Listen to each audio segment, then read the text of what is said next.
If you could only fix one thing on your website, if you had limited time, limited budget, but wanted to make the biggest impact possible, what should that be? After designing hundreds of custom websites in the past 13 years, I can tell you exactly what it is. It is your hero section, the first thing people see when they land on your website. And today, I want to break down the exact formula I use to create hero sections that make visitors immediately think, this is exactly what I need. This is who I need. And why getting this right changes everything else about your website's performance. Welcome to Website Design Made Simple, the podcast for busy small business owners who want a high-performing website that converts and sells their offers, even while they're sleeping. Because you deserve to have a strategic and beautiful website that truly represents your brand and positions you as the expert that you are.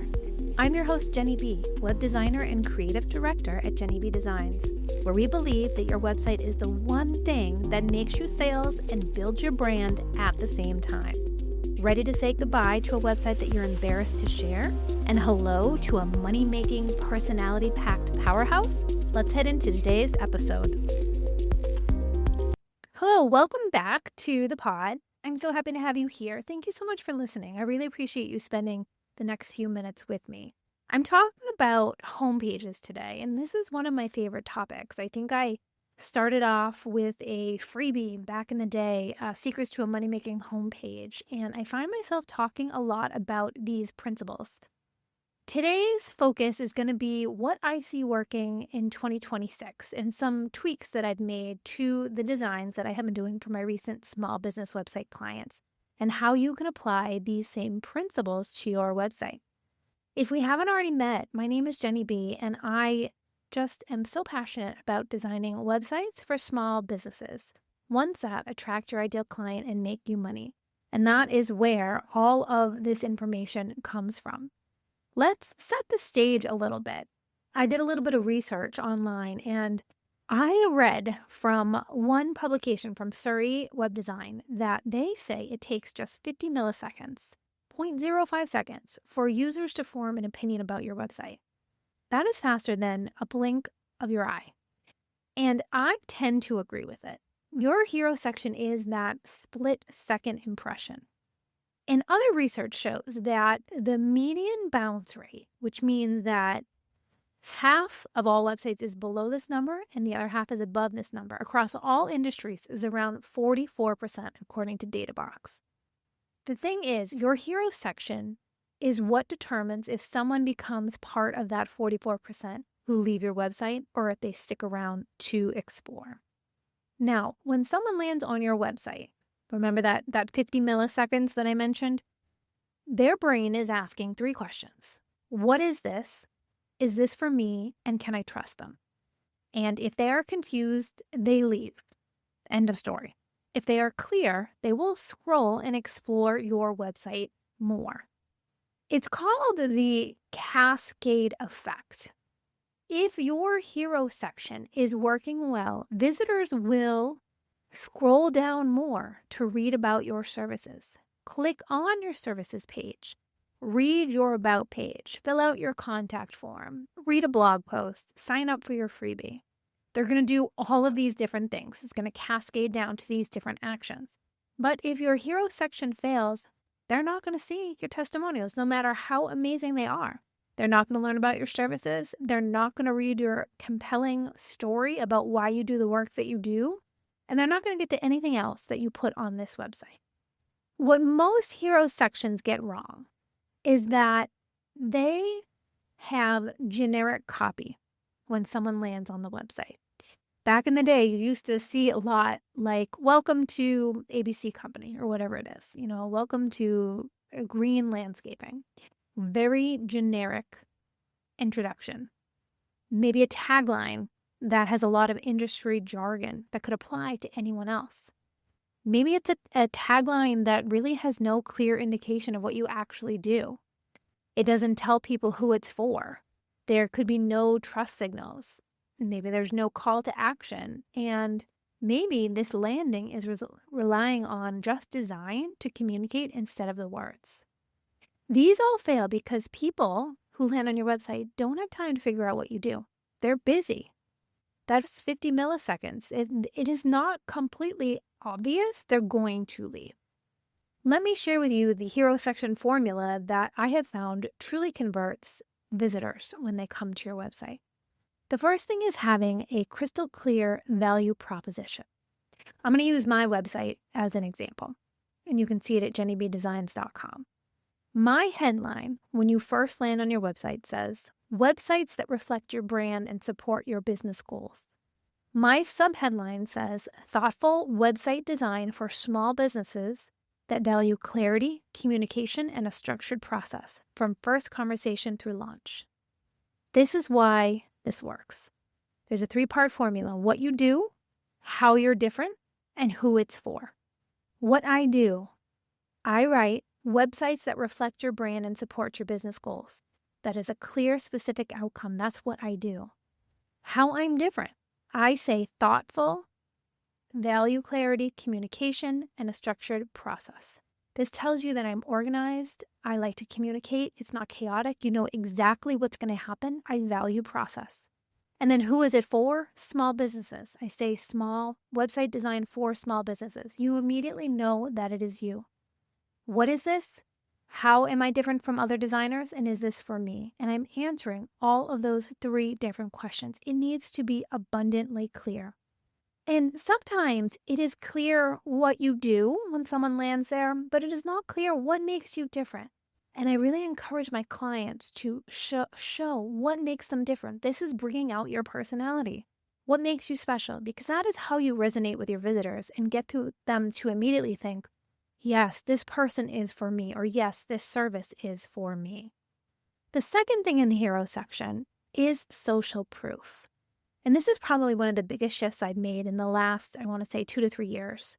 When I used to design hero sections, I would put testimonials further down the page, not on their own page, because we want people to be reading testimonials as they're going through the website experience.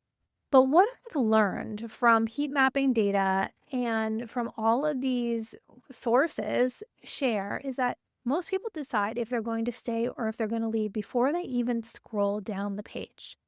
And so I have been putting social proof right in that hero section, and I will tell you the results have been dramatic. For the sites that I have been doing this, the bounce rates have been much less and conversion rates have been much greater because when someone lands on the site, they're understanding who it's for, how to get involved, what makes this person special, and then they see the social proof. And we all feel so much more comfort knowing that someone else has had success with something that we're interested in. Social proof truly, truly matters. In my hero section, I used to have for social proof a quote, a testimonial from one of my clients. Just a little bit of a speech bubble down in the bottom right, so that when someone lands there, they read my words and they had the speech bubble, the testimonial.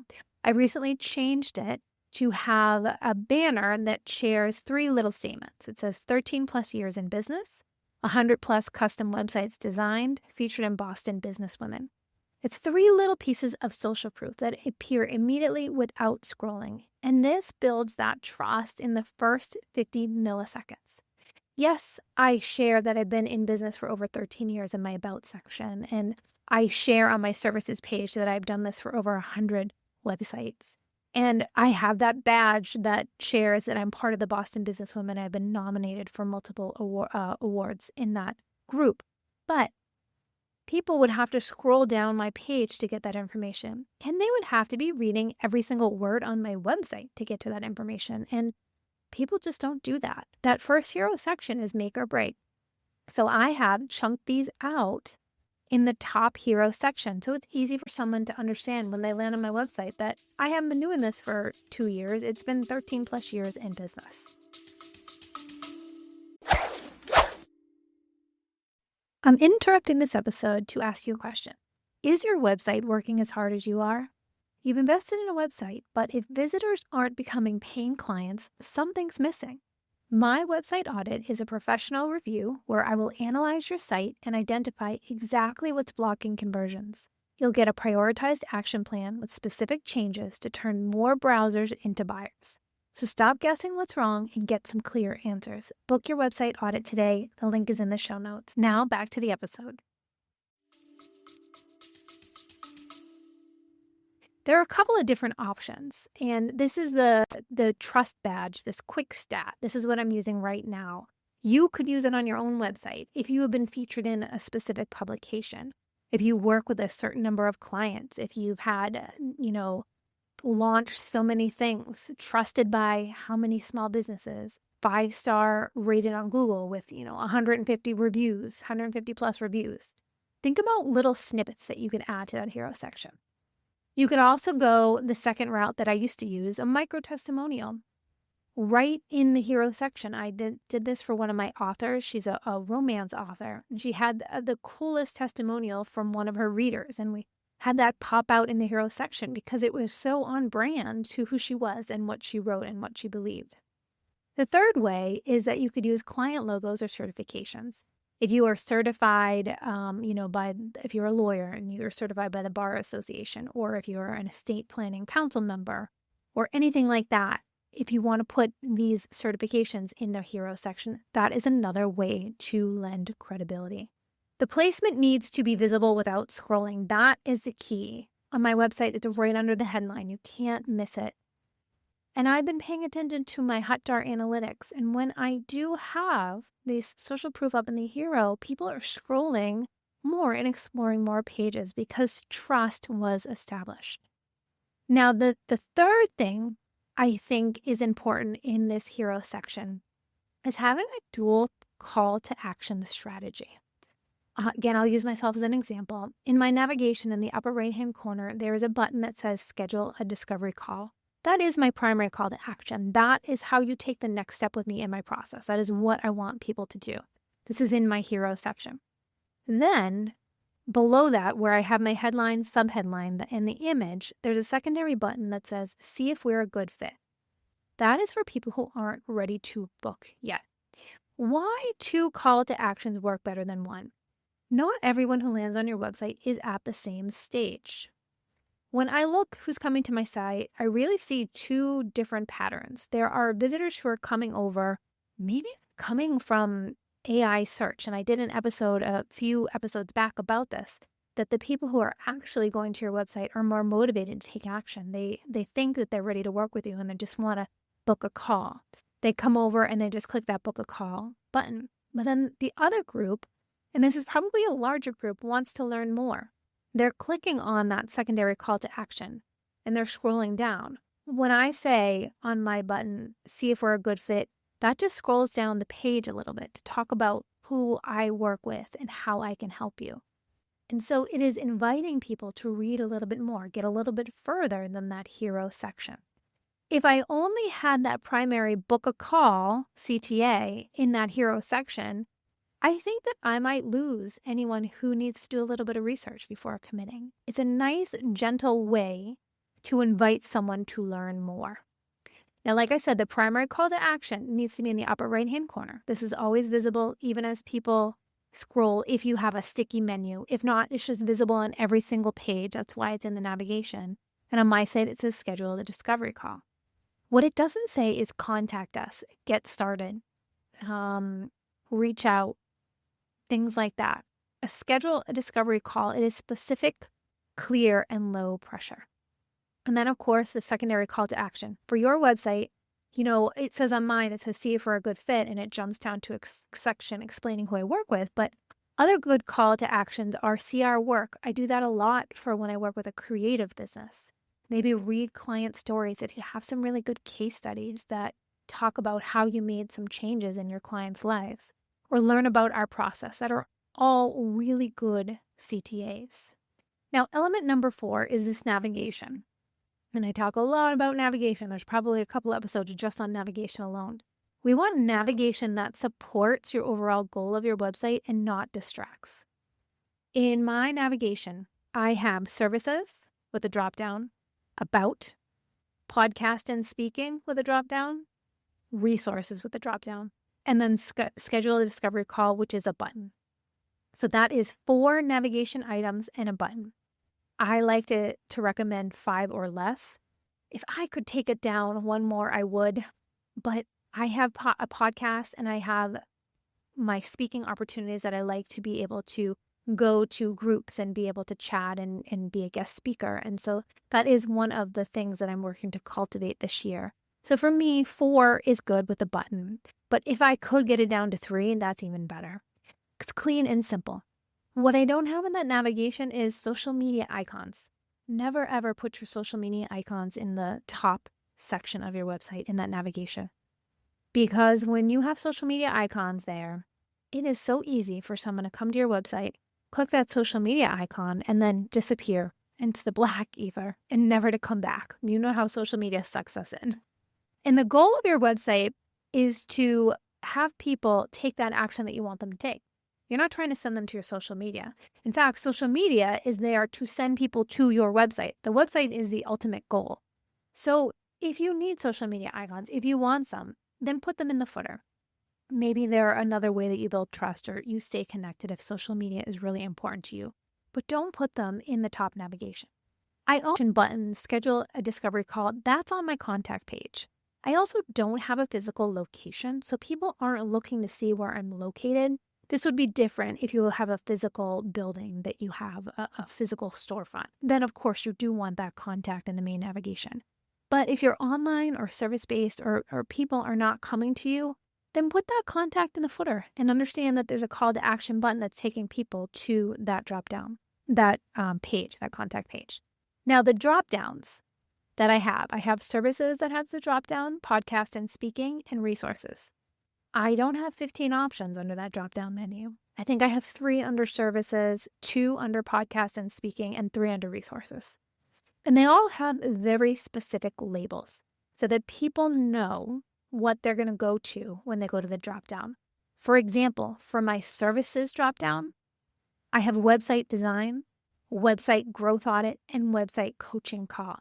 Super clear what each page is about. This navigation, this simple navigation, it matters because every single menu item is a decision point. And more decisions is more friction. More friction, people leave. And according to the research on user experience, decision fatigue is a real thing. You give people too many options, they will get confused and they will choose nothing and leave. In that navigation, I recommend 5 items or less. Stick with clear labels, especially for search engine optimization. Using things like blog instead of the creative name that you name your blog. Or, instead of having my website design page be my money-making websites, I'm very clear it's website design. That is the page name. It is clear. And then the primary call to action button, ensuring that it's visually distinct and it stands out on itself. And everything else supports it, but doesn't compete with it. Back when I first started designing websites, of course, we would put everything in the navigation. Services, portfolio, about, processes, FAQs, blogs. And we, of course, thought that was being helpful. But as we started to understand user behavior online, as well as people's attention span kept going down, people that were overwhelmed were less likely to take action. So now I encourage my clients to keep it simple. And doing so will significantly drop that bounce rate, that rate that people actually leave your site. I'm just going to touch on mobile. According to a 2025 survey, Quantum Runs data, smartphones account for 64.35% of all global website traffic. That means that nearly 2 out of 3 people are viewing your hero section on a phone. I have a mobile hero checklist. When I design, I am always making sure that that hero is readable without zooming, so the words aren't super small. That call to action button is easy to tap. That there has the 2 call to action buttons. That's social proof. You know how we added the little testimonial or the logos or the trust badges there? It doesn't clutter on a small screen. And the image doesn't overshadow the message on mobile. And of course that it loads fast. Typically, when I have a hero section and I design for desktop, I have a full width image and the words are on top of it. But when I go to mobile, I usually change it and create a mobile version that has an image and the words below it, and then the social proof right under that. Look at your mobile and make sure in 3 seconds people can answer what you do, who it's for, and what they should do next. And if not, then your mobile hero might need a little bit work. Now, why does this one thing, this hero section, impact everything else? Because more people will see your other content when you have a good hero. They will scroll down, that cascade effect. They will explore a little bit more. When you have a bad hero, visitors leave. I just worked with a coaching client a few weeks ago. She was amazing. And she came with her stats and she said, I think she had like a 70% bounce rate. And it was because when we got to her hero section, it was cluttered. It wasn't clear. And she was getting a lot of traffic with some work that she had done in SEO. So we made some changes and she made them herself. We did a coaching call. I told her what to do. And a day later, she asked me to review what she had done. She changed everything. And it was crystal clear when people landed what they did, what she did, how she could help them in that call to action. And when she reported back, it had only been a few days. And she said that bounce rate had gone down significantly. It's because that first section makes such a huge impression.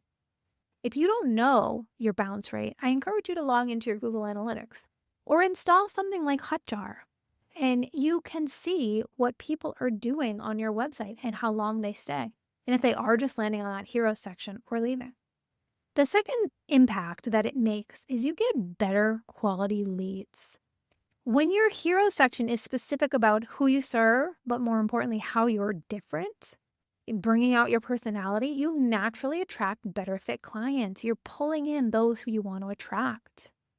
And then, of course, there's that shorter sales cycle. People who are coming through with that clear hero section, they're pre-qualified. They already understand what you do, who you serve, how you're different, that credibility, the social proof. And so you might start to see that your discovery calls are shorter because people are understanding what you do and they just want to have that right fit call instead of having to educate people about what you do on those calls. If you were only to fix your hero section, you did this one thing without touching anything else, you will see that more people are going to stay to explore your website. That bounce rate is going to go down. You're going to see engagement increase across all pages. You could see your conversions improve, and you will create the foundation for more things that you can do to improve your website. So to wrap everything up, look at your hero section. Take a peek and make sure, look at it. What does it say? Is it clear what you do? Do you have social proof? Could you add a little bit? Are there 2 calls to action? One in the upper right-hand corner and the secondary in that hero section. Is your navigation clean? And does it work on a mobile? And if it doesn't, then take some time and make sure that that hero section reflects who you are, what makes you different, and has all the things that we talked about today. And if you want a second eye on your website to look at it and to make some changes like I did on my coaching call a couple of weeks ago with my client, then let's book one together in 50 minutes. You and I will look at your website, we'll look at that hero section, that navigation, think about your words, think about the user experience that we are designing for your potential clients and if it aligns with your current business goals. And I will share with you some ways that you can make your website perform a little bit better. You can book a link for the coaching call in the show notes below. And I thank you so much for listening, and I will talk to you next time. And that wraps up another episode of Website Design Made Simple. I hope you found the insights shared in this episode valuable and takes you one step closer to creating a website that attracts more of your ideal clients and builds your brand. If you enjoyed this episode, please take a minute to leave a review on Apple Podcasts or a rating on Spotify. Your review will help us reach more small business owners like you who are ready to make more money with their website. Thank you so much for listening, and I'll see you in the next episode.